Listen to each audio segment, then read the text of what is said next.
Welcome to Make a Path Presents. I'm Ronnie Hayes, and today let's talk The Walking Dead comic Q&A number 13.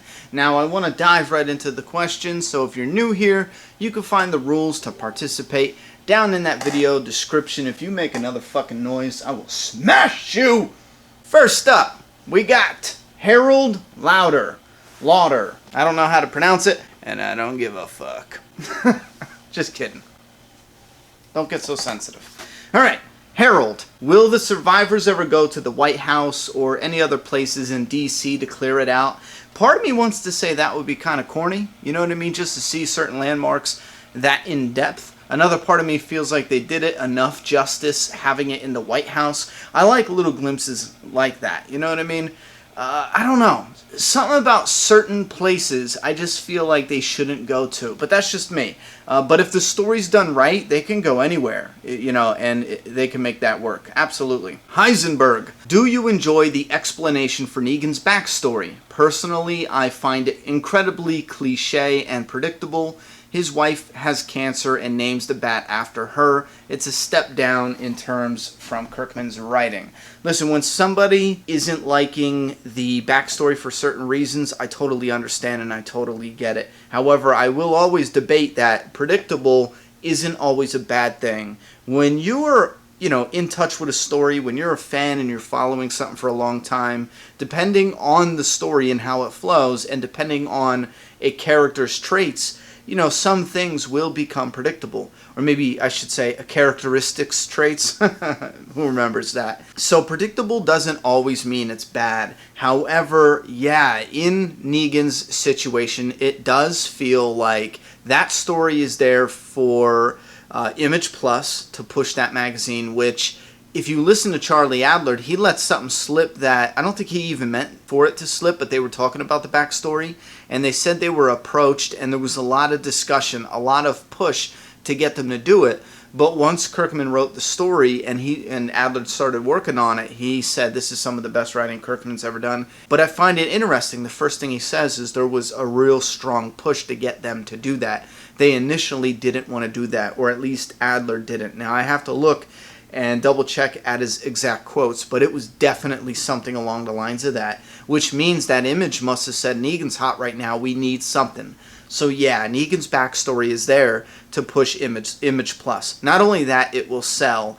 On top of that, it's also there just at the time that Negan is essentially going from villain to one of the survivors. Now, if he turns around and becomes the villain again, okay, whatever, that was just a misdirect. And then you can use the argument that the backstory was used as a misdirect as well. But the backstory is definitely making Negan more human. It's taking him out of that strictly a villain role, and it's making him more human, it's fleshing him out. It's allowing the readers to be more compassionate towards his story. And the timing of that can't be ignored, because it's literally coming out when Negan is going from being just a villain to being one of the survivors. And on top of that, I don't think you can have a Negan lasting as the villain as long as they want him to.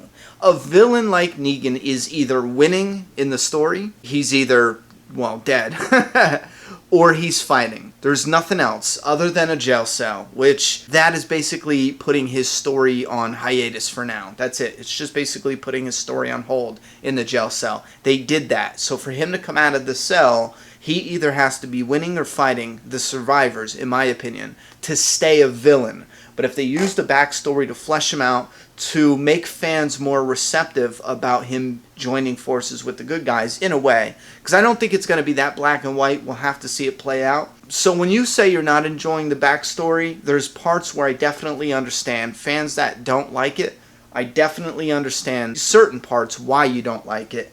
Right now, I am enjoying it. And yes, the bat being Lucille was one of the most predictable things in The Walking Dead, but I will admit predictable isn't always bad, Blake Ellis. Why in the hell doesn't Carl wear an eye patch or something in the comic? He just strolls around with a big hole in his face. Bugs, dirt, and all kinds of crap would go in there. Laugh out loud, gross. I mean, your ear's open. How much gross stuff gets in there. You know what I mean? I look at it the same thing. But I hear what you're saying.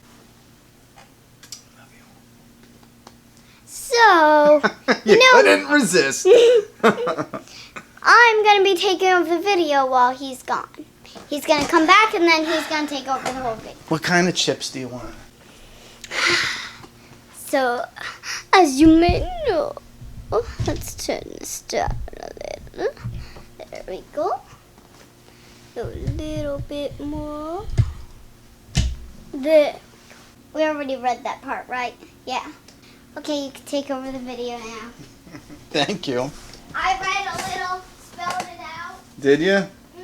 Let's talk dead. When Rick dies, do you think he will have a peaceful death like old age or something brutal? Well, if I can only pick, one or the other, I would have to say brutal.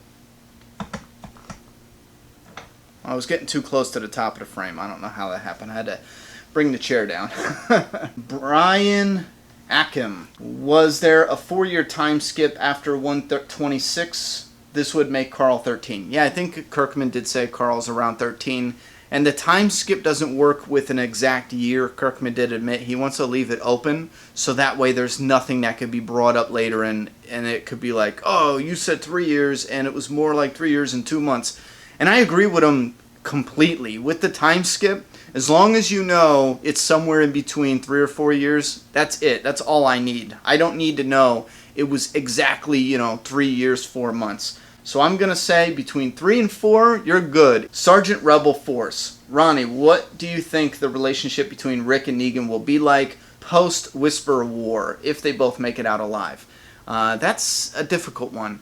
I think the relationship will be strained, but depending on the war, man, that can really, heal some problems. Like I talked about before, Maggie hates Negan's guts. If Negan saves Maggie, Maggie's a good person. She's going to be really conflicted. Same thing with Rick. Listen, if they wanted to redeem Negan, and let's say the survivors were actually losing the war, if Negan did something very risky and something very brave and really turned the war around for the survivors, I think a lot of them would look at Negan very, very differently. You know what I'm saying? So it really all depends what's going to happen in this war and what role he plays in the war. Alan Hannigan. You think we might lose Rick or Andrea? Well, you didn't ask a question, you son of a bitch. But yeah, I think I think Andrea might die, sadly. I don't want her to die, but I think she might. Samuel G. Do you think Rick will end up killing Negan later in the comics like he said in issue 100?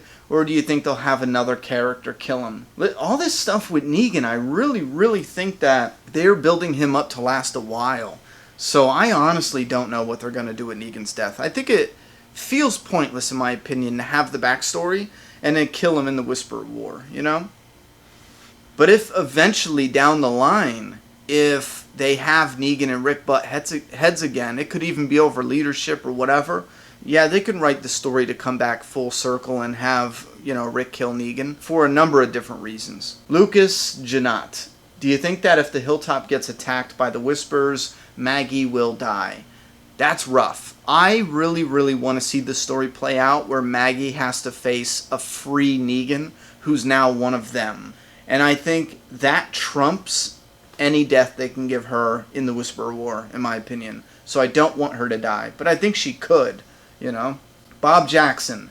Hey Ronnie, would you like the idea of Negan killing Beta, and when Rick thinks about keeping Negan around, Maggie comes out of nowhere and kills Negan? I think that would be cool. No, I mean, you can like that all you want. I don't, because of the simple fact that there's so much buildup, and then Maggie just shows up and kills Negan. And I think we definitely talked about that before, about how messed up that would be if Maggie just shows up and, she sees, Negan and Rick there. You can draw that out and make that seem dramatic. Better on TV, that would absolutely play out better on TV than it ever would in a comic book. But I just feel like that's a little underwhelming. Just a death with a gunshot. It would have to be something quick like that. She shows up and then what did I fucking tell you? She shows up and just shoots him? I don't know. It's a little underwhelming in my opinion. Fox Crerito. Fuck these names! Damn it! Do you think the comic would end with Whispers killing the survivors? No! No! Hells no! The Confessor. I don't understand Rick's strategy at all. I mean, he leaves the Hilltop in the Kingdom without soldiers, I don't see why the Whisperers would just attack Alexandria. The hilltop and the kingdom will be destroyed for sure. What do you think? Greetings from France. You are the only YouTuber I follow daily. Awesome. You know what? Listen, I did have a couple complaints. I wasn't reviewing All Out War back then, but I did have a few complaints while reading it. And I think I can't find the volume switch. For some reason, when I unplugged it, the little volume switch that was down here, it's digital, just disappeared. And there's no more physical volume button on the laptop. Slut. Listen, with the writing, one criticism I had for All Out War was the fact that Kirkman chose to write Rick's strategies based on how Kirkman wanted the story to play out. Like, for example, I thought Rick should have played it smart, knowing Negan would attack them. He knew that. They even had a conversation. Now, there is something he did do where Rick was in the church, I believe, and he conveniently passes out, and then when he wakes up, which I'm going to throw this in there, Rick either has some kind of something wrong with him because he passed out at the prison. He passed out here during All Out War. He passes out conveniently, it feels. And instead of actually setting up a plan to, repel an attack, he passes out when he wakes up. It's already too late. They have a meeting, and Rick is like, all right, come on, let's set up and get ready for an attack. Before he can set up, boom, the windows blow out. Which, in my opinion, Rick passing out right there was just a chance to gloss over a part of the story. The part of the story I'm talking about is Rick knew Negan and them are going to attack. They're going to attack. So what do? You put your warriors outside. So when they come to attack, you can flank them. Get them from behind, box them in, leave them with nowhere to run. They get scared, they get frantic, they make mistakes, and then you could just pluck them off from even the tree line with a few snipers. Genius. What do they do later on in the fight? They do that. Rick sends out, and here, this is how you know sometimes a writer will write something because he already knows how it plays out, and they do it not realizing it, Instead of Rick sending out an adequate number of fighters, soldiers, back at the hilltop for the very last battle, he sends out just enough that fits perfectly in the story. He sends out just the ones that you want to show off in the story, like Michonne and yada yada yada. They're there later on. We see them in the panels, but it's just enough for what encompasses that story. In reality, Rick would definitely send out more troops, but he does. He sends them out. When Negan and them come to the gates, it's just Negan. They have an altercation, and then there's a little skirmish that happens before Dwight says, okay, that's enough. And the people flank them, just how they should have done it in the very beginning of the war. So yeah, they do write the wars based on how the story's going to go. So I do believe that with the Hilltop, as far as it's concerned in the Whisper War, how it's written, they either took away the troops because the Hilltop's going to get demolished, or the Hilltop will barely even see a fight. And I just feel like that's because he already knows how the story's going to play out. A lot of writers do that. A lot of them. I mean, a ton of them. So we're going to have to see. We'll see what happens, and we'll see if that's either right or wrong. Alright, Deadheads, this is getting kind of long, so I'm going to split this video in two. I got a whole nother video right behind this one with more questions for the Walking Dead comic. That is another 14 minutes, give or take, and I'll post it a little bit after this one, so stay tuned.